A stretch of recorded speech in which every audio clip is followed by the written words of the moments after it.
number 3, module 5, and this is where I'm going to do disadvantages of doing dissecting, laying out the piece of pipe, and then I'm going to actually show you. The biggest disadvantage to dissecting pipe is time. And I'll say that is one of the only disadvantages to doing it. It is time consuming. You do have layout, you do have math, and if you're not careful, it's hard to get done at a decent time limit. And in industry, we needed it done yesterday, you need to move a little faster, and this is not the fastest way to fab pipe, but it is a really good way to fab pipe. And I will tell you, the reason I teach this, because it is not my preferred way to fab pipe, the reason I teach it is because in industry, you're going to run into situations where it's not quite like you imagined it, it's not working like you've always done it. This is something that you can always revert back to as a foundation of, if nothing else works, I know this will work. Maybe it's going to take more time, but I know I can make that work. And it goes a long ways when you can make it work when nobody else can. The other thing that I do it for is dissecting pieces of pipe will help you when you're saddling and mitering and doing custom cut fittings for pipe. So that's the biggest disadvantage, is the time thing. Right? Now, laying it out, I go back to my receipt tape that I meant, because this is my preferred method of doing it. And what I'll do first, and it really doesn't matter, but I'm going to just go over here and I'm going to pick a place on the pipe, and I'm going to make a crow's foot. And I'm going to say, from now on, this is going to be my 12 o'clock. And if it's not exactly 12 o'clock, we're going to put it there here in a minute. But what I'll do is I'll come over here and I'm going to take and I'm going to wrap that receipt tape around to where it meets directly on top of that crow's foot.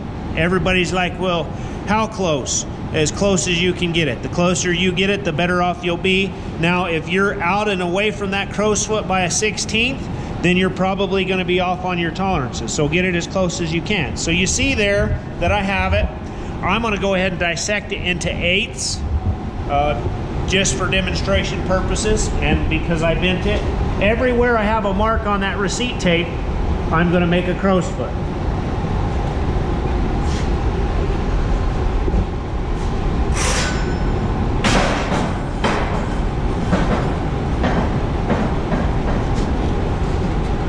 Sometimes you're old, you can't bend down, so you just bend the pipe.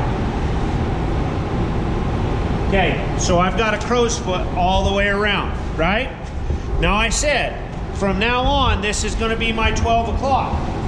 Now I can transfer this other side, because and I'm going to teach you how to do it this way, because not everybody's going to have a center finder. I probably worked 3 years in the industry before I owned a center finder.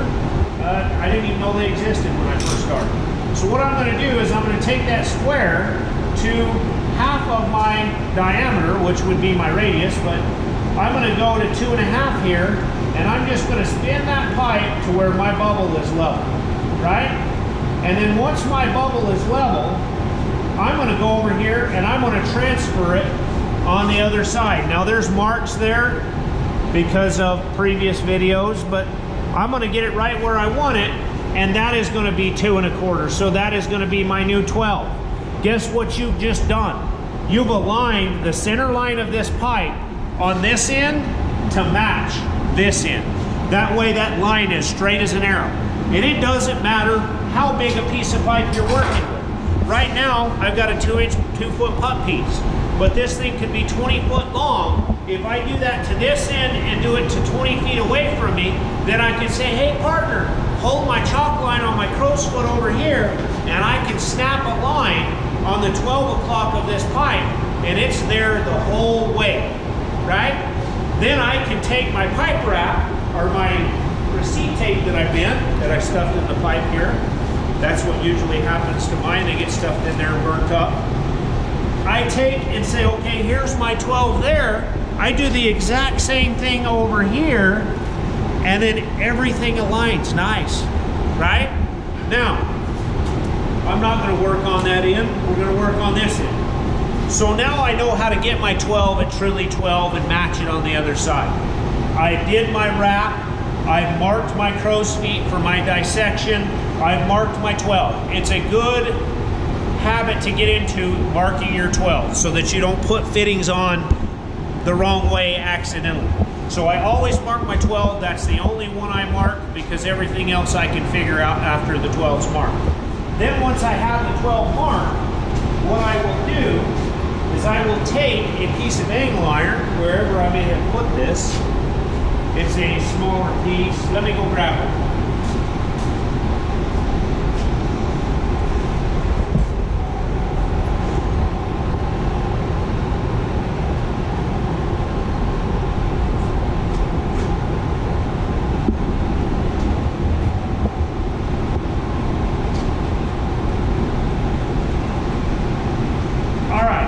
So what I'll do is I'll take a piece of angle iron, and you'll find most pipe fabricators and fitters will have a piece of angle iron in the toolbox, right?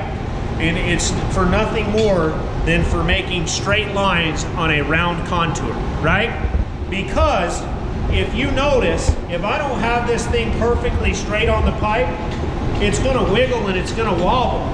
But if I just kind of rotate it and wiggle it a little bit, now I have got rid of the wiggle and the wobble, so the line is perfectly perpendicular to the center line of this pipe.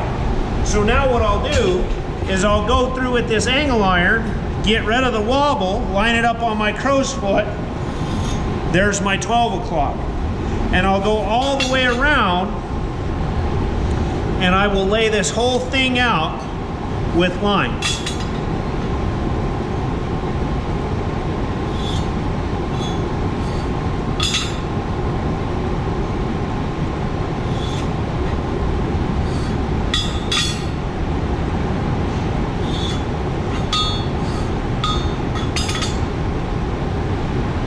So I know a question you guys are gonna have right now. You're like, well, what do I do?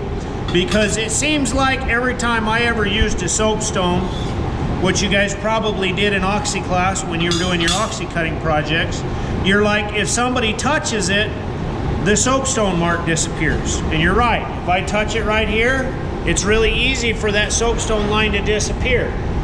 What I find works really, really well, once I have it all dissected, and I like it, and I will measure it before I make it permanent.